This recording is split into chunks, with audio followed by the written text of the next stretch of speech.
Bounce back of the week. That is the player who previous week didn't do so well. This week bounces back into the realm of respectability. A player who you start for your fantasy squad, your starting lineup. We like to see double digits when we say a player like that. At least 10 points, to warrant the starting nod. So, bounce back last week. All right, last week I said Dwayne Bowe. Even Twyler. Who the heck is Twyler? Palco? Tyler Palco. Wow, sorry, Twyler.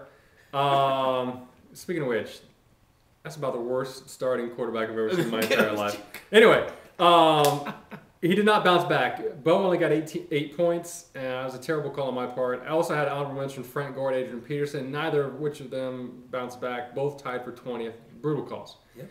I swear I'll do better this week with Matt Forte, who they're got to lean on him this week because they've got Tyler Palco's brother, I think, playing for them.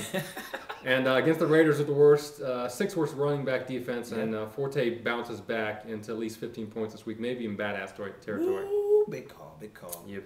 Caleb is no Tyler, but we'll see what he can do. Anyway. You talking about he's worse or better? Well, we don't know yet.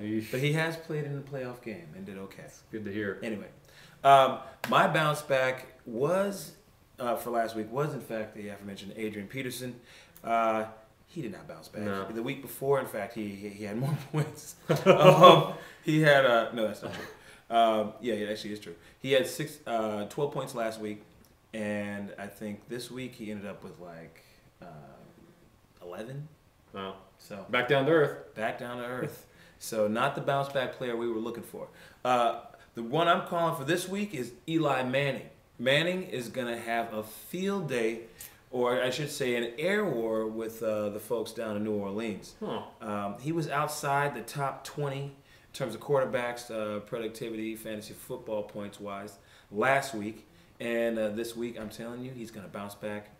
I'm not going to call it badass, but I will call it a bounce back. Top 10 probably? Easily. Yeah, I like that. So, good call. Done. Peace.